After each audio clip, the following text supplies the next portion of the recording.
murakabaho bavandimwe inshuti b'abanyarwandakazi, muraganira na Sylvestre Nsengiyumva kuri uyu munsi. Icyunamo mu Rwanda cyatangiye officiellement. Iki kiganiro ndagira ngo umushuti wanjye usanzwe ubimfashamo aze kugishyira kuri site yanjye yitwa Kabeho Kanyarwanda One People One Revolution YouTube, agishyireho agihaye titre yitwa tuganire ku bwicanyi bwadukorewe.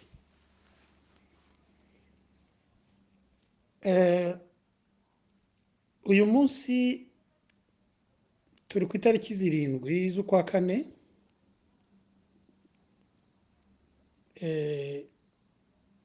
ariyo tariki yemejwe yuko hatangiyeho jenoside y'abatutsi mu Rwanda mu 1994. Tariki 7 rero mwokabyaramwe ntimukazajye mwibagirwa ko tariki 7 ari le lendemain ya tariki 6. Tariki 7 ni bukeye bwa tariki 6. Kuri tariki 6 rero hakaba ariho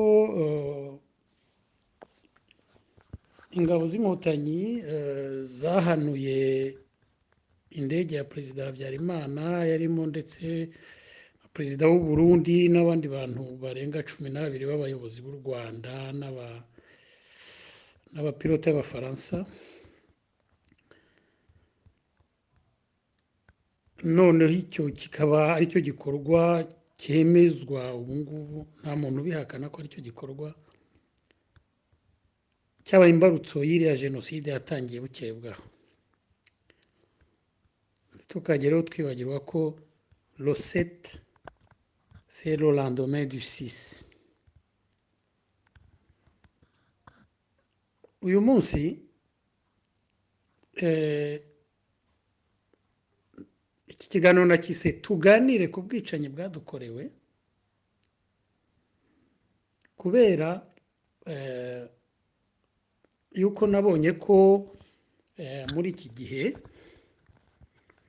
muri periyode y'icyunamo, niho abantu b'ingeri zitandukanye bavuga publiquement, bavuga mu ruhame ku bwicanyi bwabaye muri ya periyode yo guhera ku itariki ya mbere y'ukwa 10/19 kugera mu mwaka w'2000. Mbese ni periyode y'imyaka 10 y'ubwicanyi bwakorewe abanyarwanda. Muri iyi periyode rero niho abantu bavugaho cyane mu buryo bwo mu ruhame. N'ubundi abantu ku myaka 30 ishize babivugaho hirya no hino mu ngo zabo, ariko abavuga rikijyana muri iki gihe niho bafata ijambo cyane mu ruhame bavuga kuri buriya bwicanyi ku buryo buziguye. Igitumye rero nkoze iki kiganiro ni disikuru enye zirimo zicicikana ubu ngubu. Disikuru ndagira ngo ngire icyo nzivugaho. Disikuru imwe ni ya Secrétaire Général wa Nations Unies witwa Antonio Guterres yavuze uyu munsi kuri buriya bwicanyi. Indi disikuru niyo Perezida Kagame yavuze nawe uyu munsi kuri buriya bwicanyi byerekeye kwibuka. indi disikuru ni ijambo ni utudisikuru tubiri dufatanyije turi mu ka videwo karimo gacaracara ku mbuga nkoranyambaga. Utudisikuru tubiri twateranijwe, bigaragara ko twateranijwe n'abantu bo mu butegetsi bwo mu Rwanda cyangwa se ababushyigikiye, abo bitwa intore.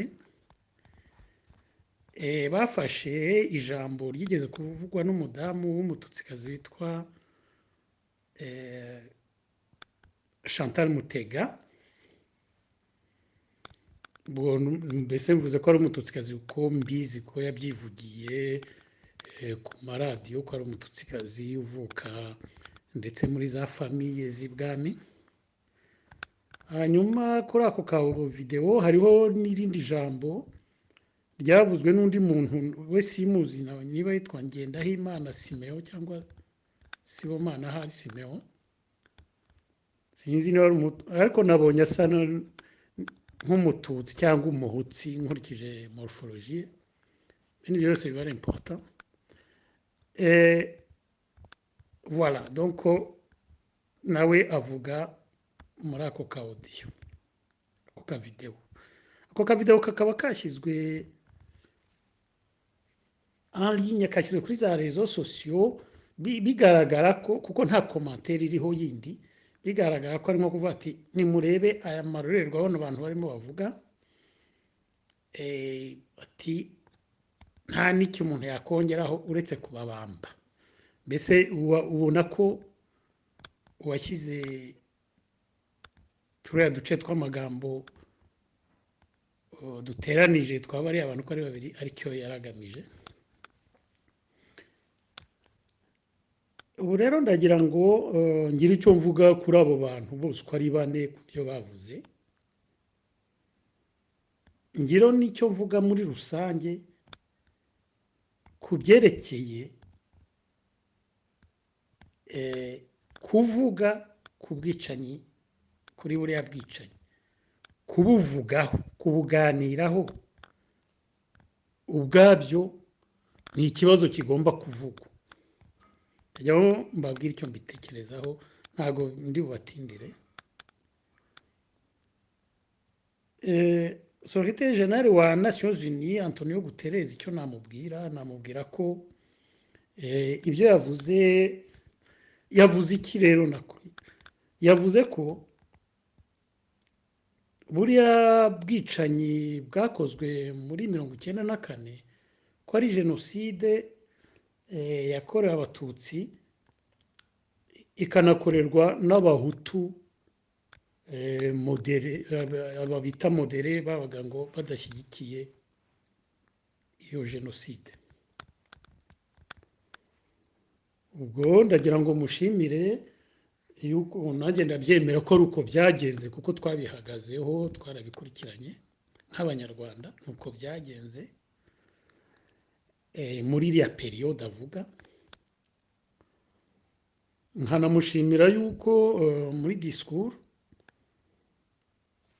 disikuru asa ni scoop, ni nka ibyo bita scoop, kuko tuzi ko inyito ya buriya bwicanyi Nations Unies yagiye yihindagura ku buryo icyo yari yaremeje cya nyuma cyari kizwi bisabwe na guverinoma y'u Rwanda, ari uko jenoside izajya yitwa jenoside yakorewe abatutsi point barre. Kuko mbere twibuka yuko leta y'u Rwanda ubwayo mbere ikijyaho y'inkotanyi n'abarya bari kumwe batwagiramo n'abandi bari bemeje Nations Unies yuko byakwitwa jenoside yakorewe abatutsi n'abahutu bamwe na bamwe. Donc byitwaga mu kinyarwanda itsembabwoko n'itsembatsemba. Nyuma baza kubivaho babyita jenoside yakorewe abatutsi gusa. Abahutu bapfuye muri ya jenoside bishwe n'interahamwe, mbese bavuga ko abori pertes et profit, ko nta n'uzongera kubavuga, badafite n'uburenganzira bwo kwibuka mu kiriya gihe etc. ubwo rero Antonio Guterres namushimira yuko yasubije ubwenge ku gihe akaba yagarutse kuri ya nyito yuko hakorwaga interahamwe zicaga abatutsi zikica n'abahutu bamwe na bamwe.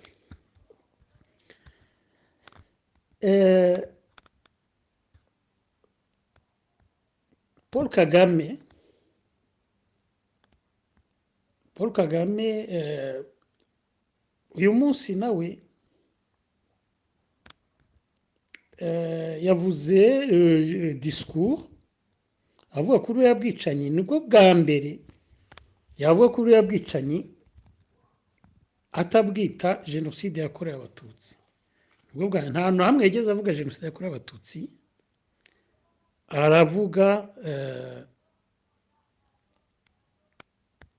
aravuga ati twibuke amahano,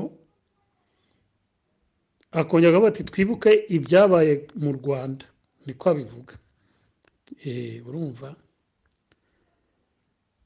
ndetse atangira avuga ati turi mu bihe bigoranye ku muntu kuvuga icyo atekereza no kuvuga ikiri ku mutima we.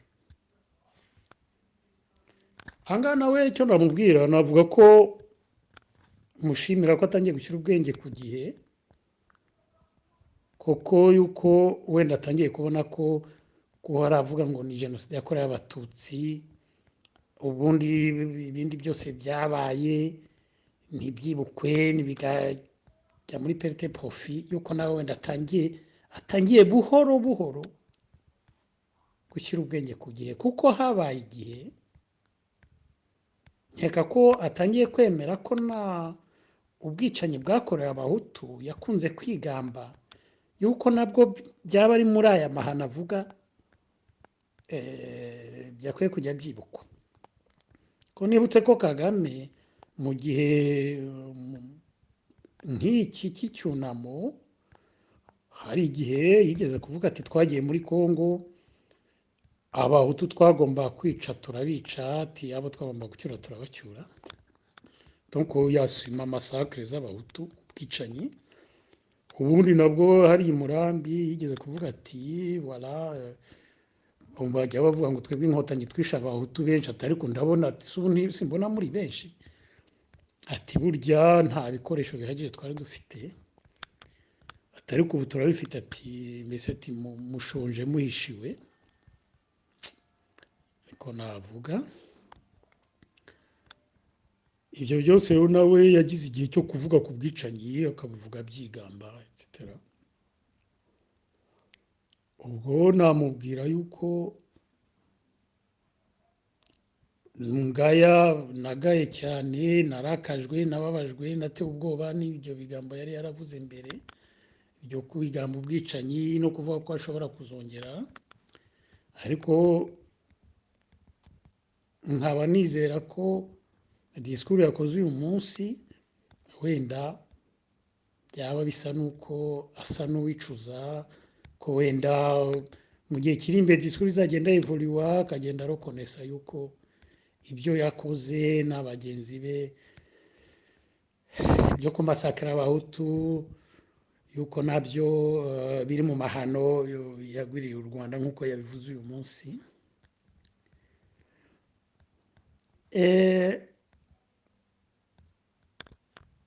Uriya mudamu Chantal Mutega muri kariya kodiyo bamwerekana avuga ati nemera ko habayeho jenoside y'abahutu, ati ko yabaye twese tuyireba.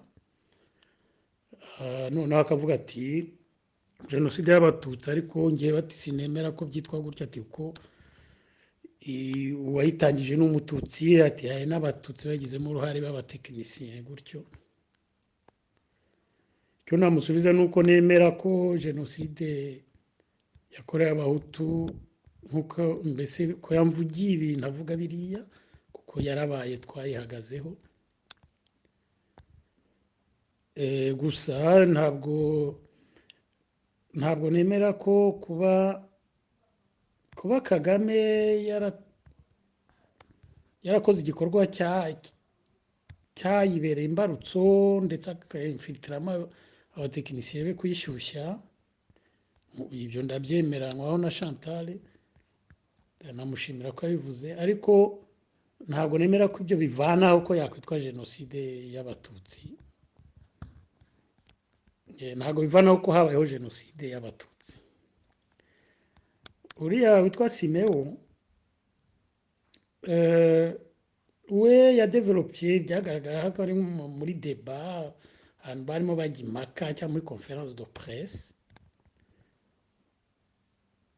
yadevelopye igitekerezo cye akidevelopa mu magambo menshi.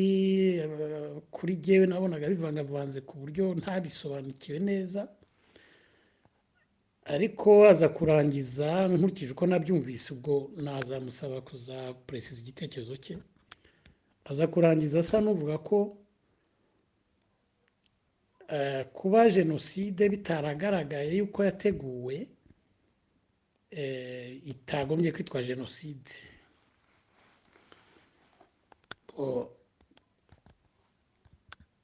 yewe burya uko byakwitwa kose, icyangombwa ni uko tuzi ko habayeho itsembabwoko, kandi ubwicanyi wabonaga ko bugamije kumara abatutsi cyangwa kubagabanya bihagije. nuko rero byaba byarateguwe cyangwa bitarateguwe, wabonaga ko bikorwa nka jenoside.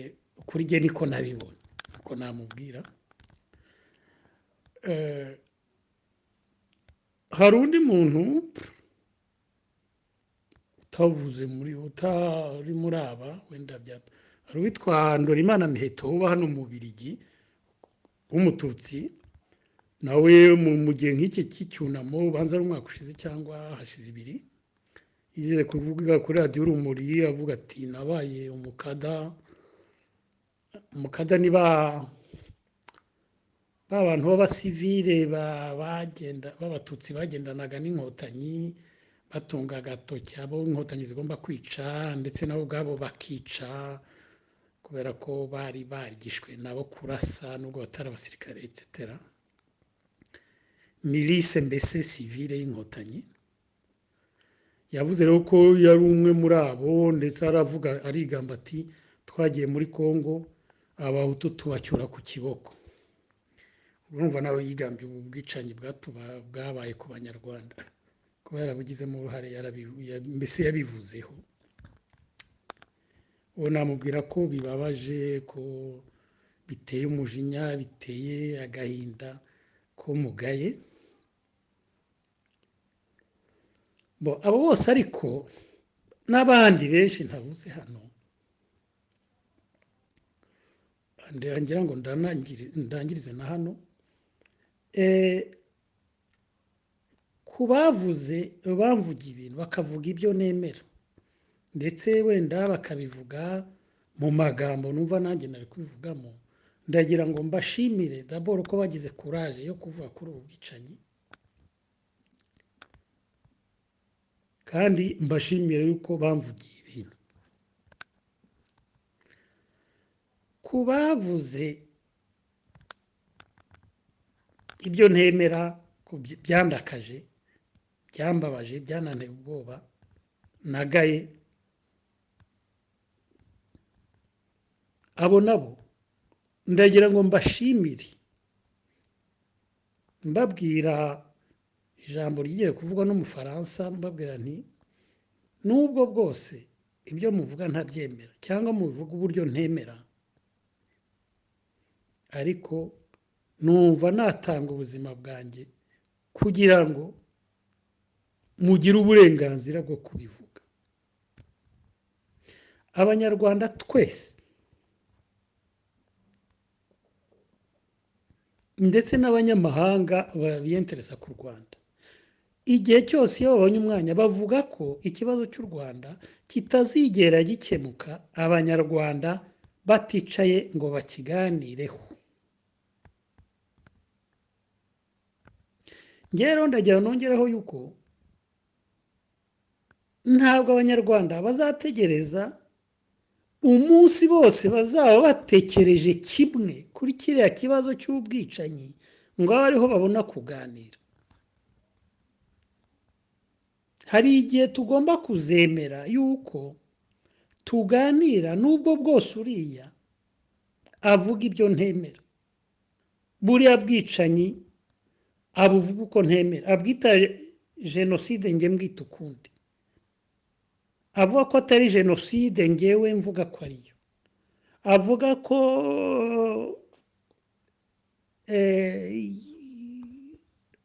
hishwe abahutu gusa kandi n'abatutsi barishwe etc.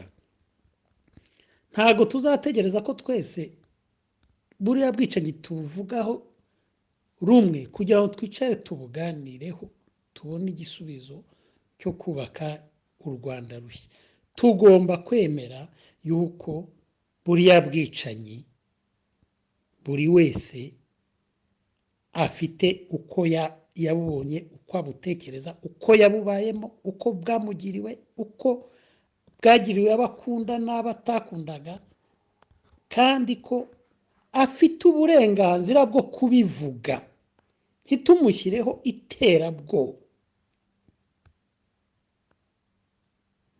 Umunsi twageze aho ngaho niho tuzaba twatangiye urugendo rwo kuzabona igisubizo kijyana ku bwiyunge bwacu nk'abanyarwanda. Muri akaba rero nicyo nashaka kuvuga. Merci.